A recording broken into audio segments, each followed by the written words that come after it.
तो चैप्टर 5 है, ये हम लोगों को करना है। और इसमें जो है जो नया चैप्टर है ये patterns of social inequality and exclusion के बारे में है। ठीक है जी। तो कम्प्लीटली न्यू चैप्टर है और थोड़ा सा इसका ये भी है, इम्पोर्टेंस भी है इस चैप्टर का। ठीक है, मुश्किल तो है ही थोड़ा सा, बट इम्पॉर्टेंट भी है एट द सेम टाइम। तो बेसिकली ये क्या बताता है कि सोशल इनइक्वालिटी और एक्सक्लूजन जो है ये दो चीज़ें हैं जो हमारी सोसाइटी में पूरी तरीके से आज भी प्रेवलेंट है, और ये पैटर्न्स बने हुए हैं जो कि हमारी सोसाइटी में आज तक देखने को मिल रहे होते हैं और इसी को फॉलो भी किया जाता है। जैसे कि एक एग्जांपल है छोटा सा, अगर हम अनटचेबिलिटी के बारे में बात कर रहे हैं तो अनटचेबिलिटी एक तरीके का सोशल इनइक्वालिटी का एक पैटर्न है, और अनटचेबल वाले लोगों को जो है एक्सक्लूड करके भी चलते हैं हम लोग सोसाइटी में, इस तरीके से हमें पढ़ने को मिलता है। तो एक जस्ट एन एग्जांपल जो इन्होंने यहाँ पे समझाया। अब जब ये चैप्टर पढ़ते हैं तो सबसे पहला टॉपिक जो हमारे सामने आता है, आप सीधा पेज नंबर 83 पे आएंगे तो यहाँ पे लिखा हुआ है what is social about social inequality and exclusion.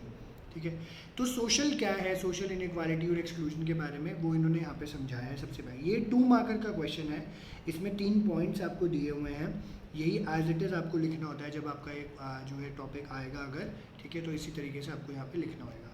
तो social about social inequality exclusion क्या है पढ़ लेते हैं पहले। तो यहाँ पे जो पोर्शन आपसे पूछा है, सबसे पहली बात इन्होंने बताई कि social inequality and exclusion are social because they are not about individuals but about groups. तो सोशल इसलिए है क्योंकि ये सिर्फ इंडिविजुअल के बारे में नहीं है, ये एक ग्रुप के बारे में। तो मैं यहाँ पे ऐसा नहीं कर रहा, मैं ऐसे नहीं बोल रहा कि सिर्फ जो है मैं अर्चित के बारे में या बात कर रहा हूँ, मैं आराध्या के बारे में बात कर रहा हूँ, या चैतन्य या वान्या के बारे में बात कर रहा हूँ। मैं ओवरऑल सबके बारे में बात यहाँ पे करूँगा। ठीक है, उनकी कम्युनिटी के बारे में बात करूँगा बेसिकली अगर देखा जाए तो, क्योंकि अगर ग्रुप्स के बारे में है तभी हमें ओके तो मैं यही बता रहा था कि what is social about social inequality and exclusion, ये पहला टॉपिक है, 2 मार्कर है और पेज नंबर 83 पे है जो कि मैंने बताया। तो कहते हैं सोशल इनइक्वालिटी एक्सक्लूजन इंडिविजुअल्स के बारे में है, इंडिविजुअल्स के बारे में नहीं है, ग्रुप्स के बारे में। तो मैं अगर स्पेसिफिकली मैं किसी एक के बारे में बात नहीं करूँगा, मैं ग्रुप्स के बारे में या कम्युनिटी के बारे में बात करूँगा। जैसे लोग ये जो अनटचेबल्स हैं जैसे हमारी सोसाइटी में देखने को मिलता है, या दलित्स हैं, उनके बारे में जब ये पढ़ाया जाता है तो वो उस टोटलिटी में ग्रुप्स के बारे में बात करते हैं, कोई इंडिविजुअल के बारे में बात नहीं करता। तो ये नहीं हम बोलते कि ये पर्टिकुलर बंदा है हम इसी के बारे में बात कर रहे हैं। सेकंड, ये social is in the sense है क्योंकि ये इकोनॉमिक नहीं है। यूजली ये देखा जाता है कि social economic inequality directly linked होती है, कि अगर आप छोटे तबके के हो या छोटी जात के हो या ऐसे कुछ अगर आपको यहाँ देखने को मिल जाता है तो इकोनॉमिक इनक्वालिटी साथ के साथ ही आपके सामने आ जाती है। थर्ड, इन्होंने यहाँ पे बोला ये सिस्टमैटिक एंड स्ट्रक्चर है, एक डेफिनेट पैटर्न है सोसाइटी में जो कि सोशल इनइक्वालिटीज़ को फॉलो यहाँ पे कर रहा होता है। तो पहली चीज़ ये इंडिविजुअल के बारे में नहीं है, ग्रुप्स के बारे में। दूसरा इन्होंने बोला ये इकोनॉमिक नहीं है इसलिए सोशल है। तीसरा इन्होंने बोला कि इसका एक डेफिनेट पैटर्न है जो कि society over the period of time follow कर रही होती है, ये चीज़ है। ठीक है, आगे जाते हैं तो इन्होंने यहाँ पे ये बताया कि सोशल इनइक्वालिटी है, तो ये भी इन्होंने समझाया है कि क्या हो जाता है। सोशल इनइक्वालिटी क्या कहता है, हर सोसाइटी में some people have a greater share value of valued resources money property education health power than others. तो कहते हैं कई सोसाइटी ऐसी होती है जहाँ पे जिन लोगों के पास पैसा बहुत ज़्यादा है, जिन लोगों के पास रिसोर्सेज बहुत ज़्यादा है, और ये उनके अकॉर्डिंगली उसका प्रिविलेज उठा रहे होते हैं। और ये जो सोशल रिसोर्सेज होते हैं इनको 3 फॉर्म्स ऑफ कैपिटल में हम लोग डिवाइड कर देते हैं। ये 2 मार्कर का या 4 मार्कर का क्वेश्चन आता है, what are the 3 forms of capital, या how social resources are divided into 3 forms of capital. Economic capital है, कल्चरल कैपिटल है एंड सोशल कैपिटल है। 3 तरीके से कैपिटल यहाँ पे हमारे सामने आते हैं। तो ये क्या कहता है, इकोनॉमिक कैपिटल जो है आपके पास ये क्या शो करता है, आपके पास कितना पैसा कितना असेट्स हैं आपके पास। कल्चरल कैपिटल क्या शो करता है, कितनी एजुकेशनल क्वालिफिकेशन और क्या स्टेटस है आपका। और सोशल कैपिटल क्या शो करता है, आपके network of contacts and social associations. ये सारी चीज़ें हमें यहाँ पे बताई जाती हैं। तो ये 3 चीज़ें क्या होती है, हर एक इंसान के पास कम ज़्यादा करके या इक्वल बेसिस पे रहता है। कहते हैं आपके पास पैसा है तो पैसा है, आप आराम से कल्चरल और सोशल कैपिटल आराम से बन जाता है। ठीक है, तो आप इससे जो है अपनी लाइफ के आउटकम या लाइफ के चांसेस को ग्रैब कर पाते हो पैसे की वजह से। कई बार लोगों का क्या होता है, सोशल कैपिटल ज़्यादा स्ट्रांग होता है तो नेटवर्क ऑफ कॉन्टैक्ट का यूज़ करके वो अच्छा खासा जो है इकोनॉमिक कैपिटल भी बना लेते हैं या रिलेशन डेवलप कर पाते हैं। तो ये भी हमें देखने को मिलता है। तो जैसे इन्होंने नीचे लिखा हुआ है 3 forms of capital overlap, one can be converted into other. For example, a person from a well-off family can afford expensive higher education and so can acquire cultural educational capital. Someone with influential relatives and friends through access to good advice, recommendation or information manage to get a well-paid job. तो होता ही है, लोग बोलते हैं reference दे दो जी, हमारे बेटे को नौकरी पे लगा दो जी, शर्मा जी का बेटा है नौकरी पे लगा दो जी, त्रेहान जी की बेटी है ये नौकरी पे लगा दो जी, ये सेटिंग करा दो जी कहीं पे अच्छी जॉब मिल जाए। तो पुराने टाइम से चला आ रहा है, आजकल ये भी आज भी देखने को ये मिलता है आप लोगों को, ठीक है। तो ये 3 फॉर्म्स ऑफ कैपिटल है, आपको एग्जाम्पल नहीं लिखना होता है यहाँ पे, आप economic, cultural and social capital ही लिखते हो सिर्फ, इसके ऊपर आप कृपया ध्यान दे दीजिएगा। अब इन्होंने अब बताया है कि इनइक्वालिटी क्या होती है। तो सोशल इनइक्वालिटी क्या है? Patterns of unequal access to social resources are commonly called as social inequality. Unequal access of to social resources society में ही होते हैं, किन्हीं लोगों के पास पैसा ज़्यादा है, किसके पास कम है, किसी के पास अपॉर्चुनिटी ज़्यादा है, किसी के पास कम है, ये सब चीज़ें हमें देखने होते हैं और अनइक्वल एक्सेस हो जाता है इन सब चीज़ों की वजह से, ये हमें सोशल इनइक्वालिटी के नाम से जानते हैं। और ये पैराग्राफ आप मार्क कर लीजिएगा, इंपॉर्टेंट है। तो कहते हैं कई सोशल इनइक्वालिटी जो है आपको डिफरेंसेस यहाँ पे शो कर रही होती है इंडिविजुअल्स के बीच में, क्योंकि हर एक इंडिविजुअल की वेरिंग एबिलिटीज़ यहाँ पे हो जाती हैं। जैसे ऑब्वियसली आप लोगों के पास, कई लोगों के पास साइकोलॉजी भी है, तो उसमें इंडिविजुअल डिफरेंसेस बताते हैं, तो हर एक इंडिविजुअल डिफरेंट हो जाता है। तो इनइक्वालिटी भी, मतलब अगर हम देखें, इक्वालिटी तो नहीं होती, कई बार एबिलिटीज़ एंड एफर्ट्स और ये सब चीज़ें डिफ़र कर रही होती हैं। तो कहते हैं कई लोगों के पास एक्सेप्शनल इंटेलिजेंस और टैलेंट है, कई लोगों के पास बिल्कुल भी नहीं है, कई लोग बहुत ज़्यादा मेहनत करते हैं वेल्थ एंड स्टेटस के लिए, कई लोगों के पास शुरू से हो जाता है। तो by and large social inequality is not the outcome of innate or natural differences between people, but it's produced by the society in which they live, ठीक है। तो इनइक्वालिटी तो हम देखते हैं, या अनइक्वल हम लोगों को देखते हुए आ रहे हैं, बट कहते हैं सोशल इनइक्वालिटी ये नेचुरल डिफरेंसेस या इनेट डिफरेंसेस की वजह से नहीं होता। ये इन्होंने क्या बोला है, जिस सोसाइटी में हम लोग रह रहे होते हैं वहाँ पे इस तरीके के डिफरेंसेस हमें देखने को मिल जाते हैं। जैसे सोशोलॉजिस्ट ने इसके लिए टर्म यूज़ किया है, मार्क कर लीजिएगा, सोशल स्ट्रैटिफिकेशन, ये 1 और 2 मार्कर है, सोशल इनइक्वालिटी भी ऊपर 1 और 2 मार्कर था। सोशल स्ट्रैटिफिकेशन का दूसरा नाम हायरार्की या फिर स्ट्रक्चर भी है, सोशल स्ट्रक्चर या सोशल हायरार्की, तो ये लिख लीजिए क्योंकि ऐसे भी क्वेश्चन आ जाता है, what do you mean by social structure, what do you mean by social hierarchy, ठीक है, 1 और 2 मार्कर। तो social stratification refers to a system by which categories of people in society are ranked in a hierarchy. Hierarchical ranking है, आपने 3rd chapter में भी पढ़ा था, कास्ट सिस्टम है हमारा, हायरार्की है, कोई जो है अपर सेगमेंट में है, कोई लोअर में है ना, ब्राह्मण, क्षत्रिय, वैश्य टॉप में आ जाते हैं, शूद्रास जो पंचमास वो लोअर कैटेगरी में आ जाते हैं, तो ये देखने को मिल जाता है। और इनकी हायरार्की की वजह से इनके अपनी एक्सपीरियंसेस, इनकी अपनी पहचान बनती है, ये उनको देखने को मिलता है। एंड इसके और इनकी वजह से ही ये रिसोर्सेज का एक्सेस कर पाते हैं और साथ के साथ जो है इनकी अपॉर्चुनिटीज़ भी उसी हिसाब से जो है डिराइव करी जाती है। तो ये सब चीज़ें एक्चुअली में आपको सोसाइटी में देखने को मिलती हैं, ठीक है, ये चीज़ उन्होंने बताई। अब ये क्या कहते हैं, ये पैटर्न ऑफ अनइक्वल एक्सेस है या फिर हायरार्कियल सिस्टम हमें देखना चाहता है, तो इसके कुछ 3 प्रिंसिपल्स हैं सोशल स्ट्रैटिफिकेशन के। ये बहुत लंबे टाइम से चला आ रहा है, सबसे हिट क्वेश्चन है ये वाला, बहुत बार आया हुआ है बोर्ड में, 6 मार्कर 4 मार्कर का क्वेश्चन ये आता है कि 3 की प्रिंसिपल्स ऑफ सोशल स्ट्रैटिफिकेशन क्या है, सोशल स्ट्रैटिफिकेशन क्या है, हायरार्की हो, क्या प्रिंसिपल्स पे काम कर रहा होता है, वो बताया हुआ है इन्होंने। तो इसको प्लीज़ मार्क कर लीजिए, तीनों पैराग्राफ, 2 पैराग्राफ तो पूरे हैं, 3rd वाला पैराग्राफ मैं बताता हूँ कहाँ तक मार्क करना है। तो सबसे पहले इन्होंने बोला कि social character stratification is a characteristic of a society, not simply a function of individual differences, ठीक है।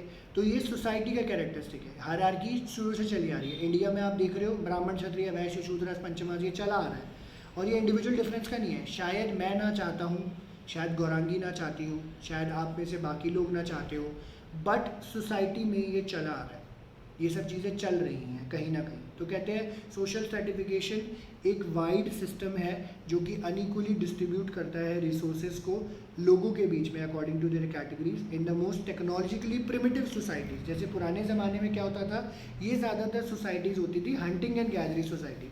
फॉर एग्जाम्पल, थोड़ा बहुत प्रोड्यूस होता था, थोड़ा बहुत लोगों को मिलता था, तो सोशल स्ट्रैटिफिकेशन था ही नहीं, ठीक है। तो हंटिंग गैदरिंग सोसाइटी में क्या किया, हमारा काटा ख़त्म, खा गए। आज क्या है, टेक्नोलॉजिकली एडवांस सोसाइटीज़ है, यहाँ पे क्या हो रहा है, ओवर द अबव प्रोड्यूस कर रहे हो, जितनी डिमांड नहीं है उतना, जितनी डिमांड नहीं है उतना ज़्यादा प्रोड्यूस कर करके रख रहे हो, एंड उसके बावजूद भी सोशल रिसोर्सेज अनइक्वली डिवाइडेड है। जिसके पास, तो यहाँ पे हमारा क्या है, पैसा, पैसा जिसके पास है अपॉर्चुनिटी ले लो जी, जिसके पास नहीं है तो अपॉर्चुनिटी से भाड़ में जाओ, ठीक है, इस तरीके से बोला जाता है। तो यहाँ पे social resources are unequally distributed to various social categories regardless of people's individual abilities. तो आपने स्कूल में आपने बेशक टॉप किया हो, ठीक है, कोई दिक्कत वाली बात नहीं, और आपने जो है क्या पता एक प्राइवेट यूनिवर्सिटी का फॉर्म भर दिया टॉप लेवल का, बट अगर आपके पास पैसा नहीं है तो उस प्राइवेट यूनिवर्सिटी में आपको एडमिशन नहीं मिलेगा, ठीक है। और क्या पता आप गवर्नमेंट स्कूल के बच्चे हो या और कोई सिचुएशन हो, अलग अलग तरीके से यहाँ पे देखा जाता है। तो ये इन्होंने यहाँ पे स्ट्रैटिफिकेशन का बताया। सेकंड इन्होंने बोला कि सोशल स्ट्रैटिफिकेशन है दिस परसिस्ट ओवर जनरेशन। तो ये जनरेशन आफ्टर जनरेशन चली आ रही है। It is closely link to the family and to the inheritance of social resources from one generation to the next.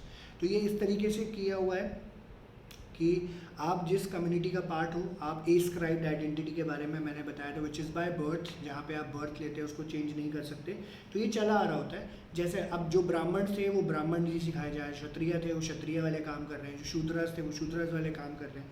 तो एक पर्सन का सोशल पोजीशन एस्क्राइब्ड है, वो अपने इनहेरिटेंस भी इसी तरीके से करता है, बच्चों को भी आगे यही देके जाएगा। That is children assume the social position of their parents. अब जैसे क्या है, मैं ज्ञान बांट रहा हूँ, ज्ञान बांटना अगर ऐसी हम 1000, 1500, 2000 साल पहले होते या 3000 साल पहले होते तो ब्राह्मण्स का काम था। मैं नहीं पढ़ा सकता था क्योंकि मैं बनिया हूँ, मेरे को दुकानदारी करनी थी, सामान वामान बेचना था, ठीक है, ये सब चीज़ें करना था, ठीक है। तो ये इन्होंने यहाँ पे बात बताई है। So with in the caste system birth dictates occupational opportunities, जो कि मैंने आपको बताया। A Dalit is likely to be confined to traditional occupation. जैसे दलित का काम क्या है पुराने ज़माने से, उसको लेबर का ही काम करना है, स्कैवेंजिंग है, ठीक है, जो ये क्या बोलते हैं यार, स्कैवेंजिंग का काम हो जाता है वो वाला। जैसे आप टॉयलेट, बाथरूम, ये सारी चीज़ें साफ़ सफाई कर रहे हो तो ये सब काम आप करोगे, गोबर उठाओगे, कूड़ा उठाओगे, ये सब काम कर रहे हो। तो इनको बोला लेदर का, चमड़े का काम कर रहे हो तो कि जानवरों से रिलेटेड चीज़ें भी इनको कराई जाती है। एंड इनको वाइट कॉलर जॉब्स में या प्रोफेशनल वर्क में नहीं डाला जाता था। तो the ascribed aspect of social inequality is reinforced by the practice of endogamy. और ये कैसे कंटिन्यूड रहता है लाइफ आफ्टर लाइफ, है ना, जो सालों भर चला आता रहता है by endogamy. Endogamy is a practice when you marry within your caste, ये चल रहा होता है। तो आप सेम कास्ट में शादी कर रहे हो तो ऑब्वियसली आपसे जो है इसमें आपको कोई प्रॉब्लम नहीं होती, तो आप आराम से काम भी कर रहे होते हो और आपका वही लीनियर चला आ रहा है और आपको कोई किसी चीज़ की दिक्कत फेस नहीं करनी पड़ती। तो ये जनरेशन से चला आ रहा है, कोई आज का कोई खेल ये नहीं है। फिर उन्होंने बोला social stratification is supported by patterns of belief and ideology. अब इंपॉर्टेंट बात ये है, कायदे से इसको पहले लिखना चाहिए, ठीक है, कि ये पैटर्न ऑफ बिलीफ और आइडियोलॉजी आज की नहीं है। सोशल स्ट्रैटिफिकेशन आप कभी अपने एंसेस्टर्स से बात करना, आपके दादा दादी, नाना नानी आपके घर पे हो जो बुज़ुर्ग हो काफ़ी, उनसे पूछोगे अच्छा बेटा, बोलोगे तो हाँ बेटा ऐसा होता था, ये ऐसा होता था, ये चला आ रहा है, हमारी तो सोची ऐसे, ऐसा नहीं करना चाहिए, वैसा नहीं करना चाहिए। तो no system of social stratification is likely to persist over generation unless it is widely viewed as being either fair और इनएविटेबल, ठीक है। तो द्वापर युग देख लो, सतयुग देख लो, ठीक है, और इनफैक्ट 2500-3000 साल जो हिस्ट्री उठा के देख लो पहले, वहाँ पे आपको ये सब चीज़ें देखने को मिलती थी। गौतम बुद्ध के टाइम, महावीर के टाइम, जब ये सब शैविज्म वगैरह आया उस टाइम पे सब लोगों को ये आपको देखने को मिलता था। दलित्स होते थे, अनटचेबिलिटी का कॉन्सेप्ट था। हालांकि ये जो बड़े बड़े फिलोसफर्स थे, गौतम बुद्ध, महावीर, जैन वगैरह, ये सारे लोग, ये लोग बोलते थे कि कास्ट सिस्टम फॉलो नहीं होना चाहिए, बट होता था, ठीक है। और वो जो बेसिकली जो डिसएडवांटेज थे इस चीज़ के, उसको फेस करने को पड़ते थे। तो caste system for example is justified in terms of the opposition of purity and pollution. तो इसको जो है जस्टिफाई किया जाता है कि भाई अपर कास्ट वाले प्योर हैं, लोअर कास्ट वाले पोल्यूटेड हैं, ब्राह्मण्स को सुपीरियर स्टेटस दिया हुआ है, दलितों को इन्फीरियर स्टेटस दिया हुआ है, एंड नॉट एवरीवन दो things of a system inequality is legitimate. तो हालांकि हाँ सारे लोग नहीं सोचते कि ये लेजिटिमेट, इनइक्वालिटी एज लेजिटिमेट, उनको सही नहीं मानते। तो लेजिटिमेट तब माफ कर लो, अगर ये 3 की प्रिंसिपल जो सोशल स्ट्रैटिफिकेशन आपको आते हैं तो आपको ये 3 पॉइंट्स यहाँ तक लिखना है, लेजिटिमेट तक, हाँ जी, ठीक है, लेजिटिमेट। इसको मैं खत्म करा देता हूँ, 2 लाइन्स और हैं। तो कहते हैं typically people with the greatest social privileges express the strongest support for the system of stratification such as caste and race. तो जो लोग होते हैं जिनको पता है हम डोमिनेंट है, वही लोग ज़्यादा प्रोपेगेट करते हैं, हमारे हिसाब से चीज़ें होनी चाहिए, हम जो कर रहे हैं वो ठीक है, बाकी सारे लोगों को इम्पोर्टेंस ना मिले, बाकी सारे लोगों की पहचान ना बने। ये लोग क्या कर रहे होते हैं, वही अटेंशन ग्रैबिंग का काम। अब जैसे हमने 3rd चैप्टर में पढ़ा था, उसमें इन्होंने बोला था कि caste system has tended to become visible for the lower caste and invisible for the upper caste. ठीक है, वही चीज़ इन्होंने भी यहाँ पे बताने की कोशिश करी। तो those who have experience the exploitation and humiliation of being at the bottom of hierarchy are most likely to challenge it. तो ये भी होता है, जो लोग बॉटम ऑफ द हायरार्की में उसको चैलेंज करने की कोशिश करते हैं। इसलिए वो बताया था visibility for the lower cast, वो जो है आजकल ज़्यादा प्रोपोगेट किया जा रहा है, ये इन्होंने यहाँ पे बात बताई। ठीक है, तो ये आपके थे 3 की प्रिंसिपल्स ऑफ सोशल स्ट्रैटिफिकेशन। ठीक है, ओके, ये टॉपिक आपको क्लियर है? अर्चित, चैतन्य एंड गौरांगी, आप तीनों को क्लियर है जितना अभी पढ़ाया? ये 6 मार्क्स का क्वेश्चन आता है। Yes sir. अर्जित क्या बोल रहे हो? ठीक है सर, बस बीच बीच में आवाज़ कट रही थी, मेरा कनेक्शन चला गया था। अच्छा, कोई बात नहीं, कोई बात नहीं, कोई बात नहीं। चैतन्य तुम्हें क्लियर है जो किया हमने? Yes sir. ठीक है, ठीक है, ठीक है। ओके, एक सेकंड यार, हाथ में पकड़ पड़ के फ़ोन जो है मैं थक गया। I will not be able to see. एक मिनट होल्ड करो जी। हाँ जी, तो एक पैराग्राफ छोड़ोगे तो आगे आप देखोगे नेक्स्ट पैराग्राफ में प्रेजुडिस, स्टीरियोटाइप और डिस्क्रिमिनेशन के बारे में लिखा हुआ है। जो लोग साइकोलॉजी के बच्चे हैं वो लोग, आपने जो है साइकोलॉजी में भी ये पढ़ाई है, थोड़ा बहुत आया था प्रेजुडिस, स्टीरियोटाइप और डिस्क्रिमिनेशन के बारे में। आई थिंक इस बार सिलेबस में कट ही गया है शायद वो, तो बस ये आता है वैसे साइकोलॉजी में। एनीवे, अब इन्होंने क्या बताया, क्योंकि सोशल इनइक्वालिटी के बारे में बात कर रहे हैं और अभी हमने 3 की प्रिंसिपल्स भी पढ़े, तो यहाँ पे बड़ा मेजर रोल काम कर रहा होता है इनइक्वालिटी और एक्सक्लूजन को मेंटेन करने में। वो आपका प्रेजुडिस होता है, आपका स्टीरियोटाइप होता है और आपका जो है डिस्क्रिमिनेशन। ये 3 चीज़ें बड़े एक्टिवली काम कर रही होती हैं किसी भी सिस्टम को मेंटेन करने में, और स्पेशली जब अगर हम लोग बात कर रहे हैं इनइक्वालिटी एंड एक्सक्लूजन की, तो वहाँ पे और ज़्यादा हो जाता है। तो कहते हैं प्रेजुडिस क्या है। सबसे पहली बात तो ये सब 2 मार्कर है, बोर्ड्स में आया हुआ है। प्रेजुडिस भी पूछा हुआ है, स्टीरियोटाइप भी पूछा हुआ है आपसे। Prejudice refer to preconceived opinions or attitude held by members of one group towards another.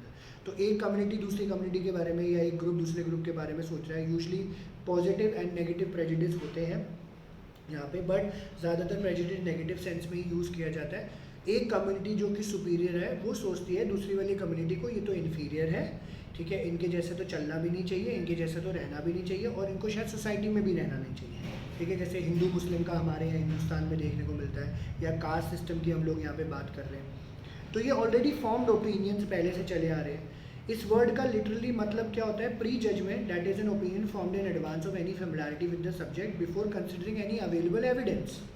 ठीक है, तो मेरे को किसी ने आके बोल दिया, मेरे को बोल दिया कि ना ऐसे ऐसी की बात है सर, ये गौरांगी आई है आपके पास पढ़ने, फॉर एग्जांपल, तो गौरांगी आप पढ़ा तो रहे हो, पढ़ेगी नहीं ज़िंदगी में, देख लेना आप जो मर्जी कर लो, ऐसे कर लो।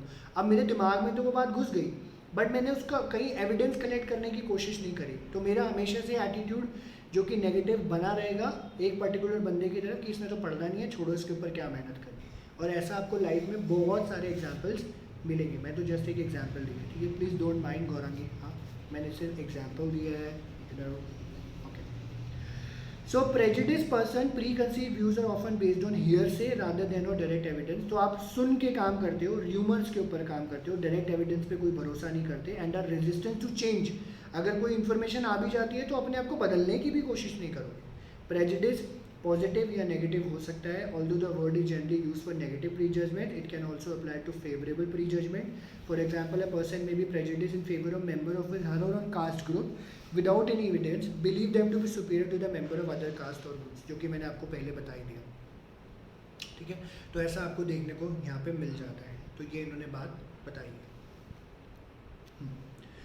ये हो गया प्रेजुडिस। प्रेजुडिस की डेफिनेशन एक्चुअली में ऊपर की 2-3 लाइन ही है, तो सारे लिखने की आपको ज़रूरत नहीं है, तो ये आप मार्क कर लीजिए। 2 मार्कर है, बोर्ड में आया हुआ है।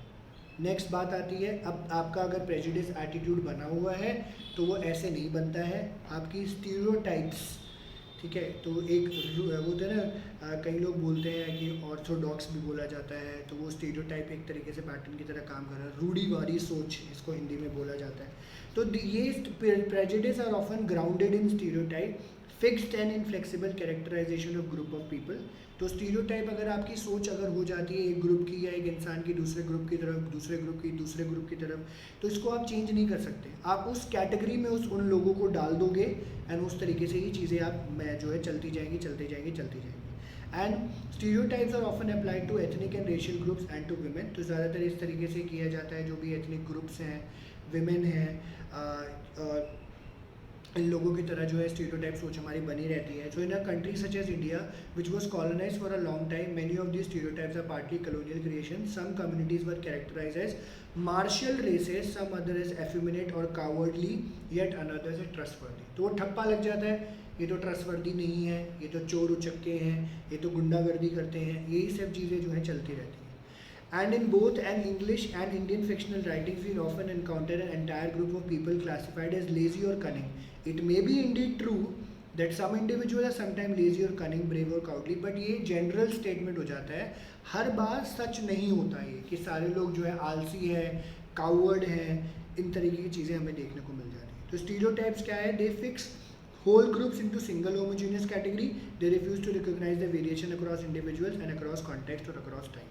ठीक है, ये चीज़ आपको देखने को मिलती है। तो अब जैसे वो क्या करते हैं ना, सारे अभी कभी कभी ऐसा देखने को मिल जाता है, तो सारे क्या बोलते हैं, सारे लोग बोल देते हैं मुस्लिम है तो टेररिस्ट है, तो हर एक मुस्लिम थोड़ा ना टेररिस्ट होता है भाई। ठीक है, तो ये कितनी बेकार सोच बना रखी है इंडिया में, चाहे बाहर की कंट्रीज़ में भी आपको देखने को मिल जाता है। तो एक नज़रिया वैसा बन जाता है। तो ये क्या स्टीरियोटाइप है। एक स्टीरियोटाइप अपने जैसे और भी सुनने को मिलता है, तो हमारे क्या ब्रेड विनर कौन होगा फैमिली में? मेल होगा।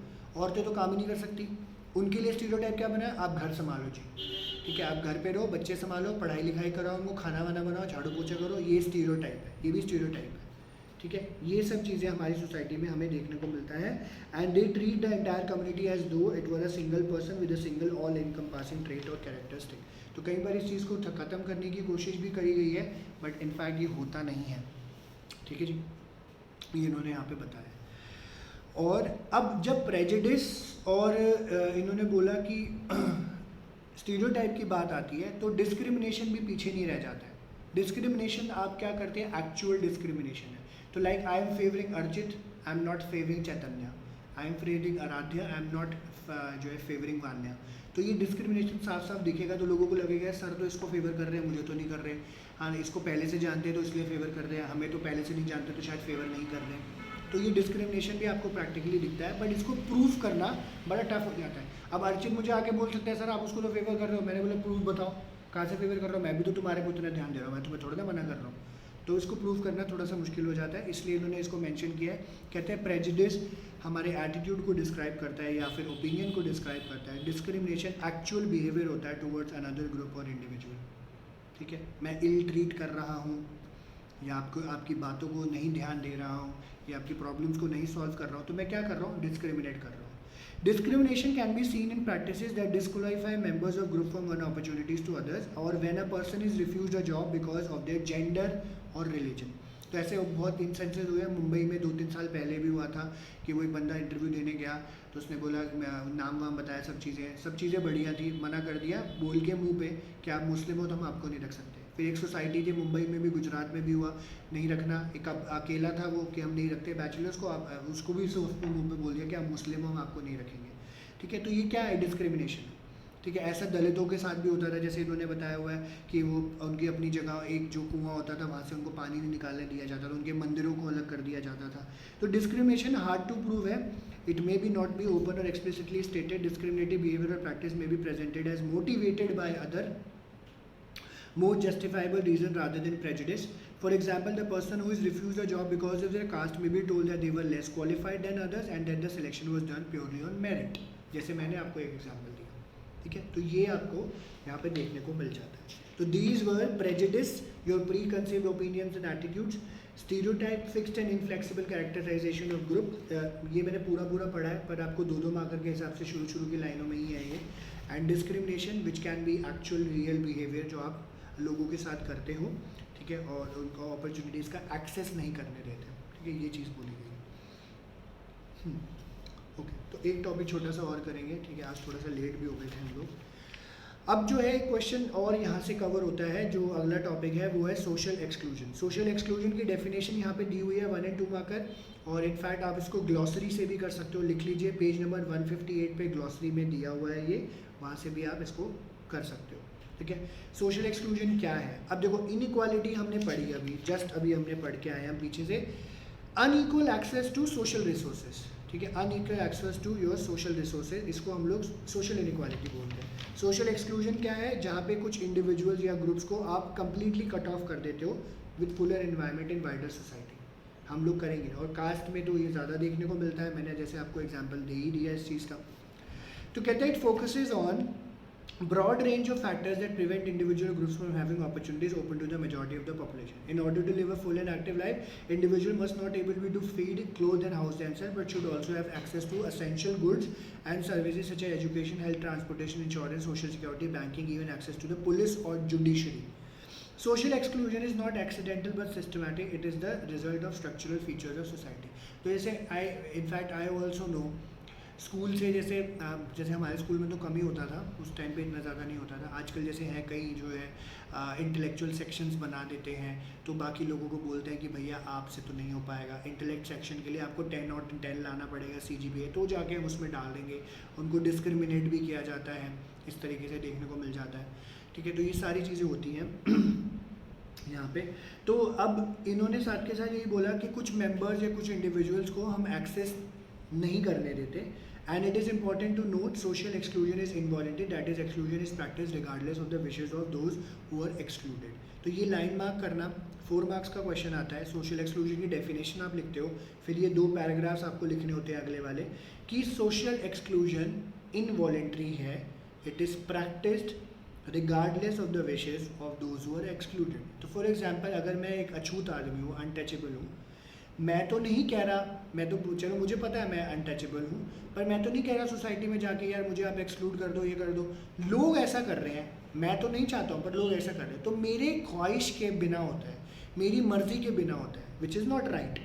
तो ये क्या कहते हैं, इसके लिए एग्जाम्पल दिया है, कहते हैं जो अमीर लोग होते हैं उनको आप देखोगे कि वो पुलों के नीचे, पार्कों के बेंच पे, सड़कों पे सोते हुए नज़र नहीं आएंगे, जैसे हज़ारों लाखों लोग जो है सड़कों पे सो रहे होते हैं, भीख मांग रहे होते हैं, सो रहे होते हैं, काम नहीं होता।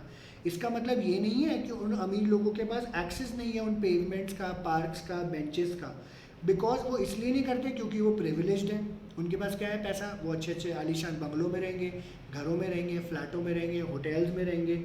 ठीक है, और वो करेंगे भी नहीं। ठीक है, इनफैक्ट आपका मन करेगा जाके एक बार कोशिश करना, जाओ इस टाइम पे गर्मी में, सर्दी आएगी, पार्क में जाके सोएंगे, बड़ा मज़ा आएगा भाई साहब। ठीक है, तो social exclusion is sometimes wrongly justified by the same logic, it is said that the excluded group itself does not wish to participate. अब एक तरफ ये कह रहे हैं सोशल लोग, जो वो लोग हैं वो कह रहे हैं हमें तो जो है हम चाहते नहीं है और हमें इंक्लूड ही नहीं करते। ये क्या कह रहे हैं, उल्टा लॉजिक एक दिखा रहे हैं कि यही लोग पार्टिसिपेट करने की कोशिश नहीं करते। कहने का मतलब यहाँ पे क्या है कि इनका एक्सप्लॉयटेशन, ह्यूमिलिएशन इतना हो चुका है, ये खुद ही पार्टिसिपेट करने से घबराते हैं कि वहाँ जाके क्या होगा, हमें तो निकाल ही देंगे जी, हमें करना क्या, हमें तो कोई पूछेगा ही नहीं जी। The truth of such an argument is not obvious when exclusion is preventing access to something desirable as different from something clearly undesirable, like sleeping on the pavement. Prolonged experience of discriminatory or insulting behavior often produces a reaction on the part of excluded, who then stop trying for inclusion. क्योंकि लंबे time से discrimination चला आ रहा है, तो बोलते हैं include करके कोई फ़ायदा नहीं है, सर मारने वाली बात है, हमें तो कोई पूछेगा नहीं, बात नहीं करेगा। तो upper caste Hindu communities are often denied entry into temples for the lower caste, specially the Dalits.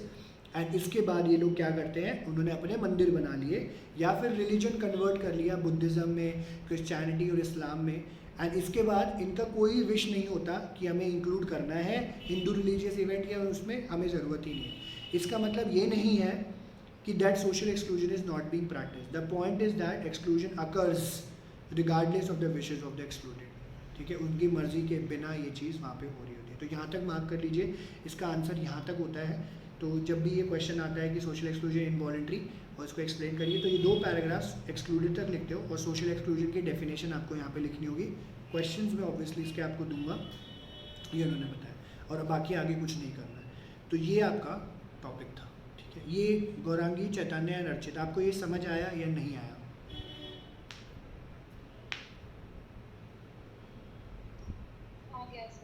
Okay cool, ठीक है। Yes sir. ठीक है चैतन्य, आपको क्लियर है? सर ये वाला टॉपिक तो क्लियर है, बट प्रेजुडाइज वाला जो टॉपिक था ना, उसमें एक डाउट है। हम्म। सर पिछले साल एथनोसेंट्रिज्म भी एक पार्ट एसेसमेंट को करवाया था। उसके अंदर जैसे इस वाले पैराग्राफ के अंदर जो लास्ट लाइन लिखी है, we lead them to be superior to members of other caste or group। तो इस बेसिस पे एथनोसेंट्रिज्म और प्रेजुडिस में डिफरेंस क्या होगा फिर? एथ्रोसेंट्रिज्म प्रेजुडिस में देखो, प्रेजुडिस ना बिना एथ्रोसेंट्रिज्म के हो सकता है, ठीक है। प्रेजुडिस मैं भी तुम्हारे साथ क्रिएट कर सकता हूँ। जैसे मैंने अभी गौरांगी का एग्जांपल प्रेजुडिस में ही दिया था, मैं प्री कंसीव्ड ओपिनियंस किसी के बारे में भी फॉर्म कर सकता हूँ, ठीक है। एथनोसेंट्रिज्म कल्चरल सुपीरियरिटी के बारे में, आप अपने जैसे तुम ब्राह्मण हो, ठीक है चैतन्य, और तुम अपनी नज़रों से अगर देखोगे यार मैं उच्च कोटि का ब्राह्मण हूँ, मैं तो अपने नज़रिए से देख रहा हूँ तो मेरा कल्चर तो बहुत बढ़िया है, मेरा रिलीजन तो बहुत बढ़िया है, बाकी लोगों का बड़ा बेकार है, ठीक है। ये एथनोसेंट्रिज्म आपकी कल्चर और रिलीजन की वजह से होता है। प्रेजुडिस बिना उसके हो सकता है, किसी के साथ भी, कहीं पे भी, क्लास में, कास्ट में, कहीं पे भी हो सकता है। I hope it gives you clarity Chaitanya. Yes sir. ठीक है, ओके या so thank you very much for your time and patience. आज हमारे पास थोड़ा सा कम टाइम था तो हम इसको नेक्स्ट क्लास में कंटिन्यू करते हैं। तो आज के लिए हम आपसे अलविदा चाहेंगे। थैंक यू वेरी मच, आप इसको पढ़ लीजिएगा। और एक छोटी सी बात और है, जस्ट एक सेकंड होल्ड करिए, ठीक है, बाय, एक सेकंड।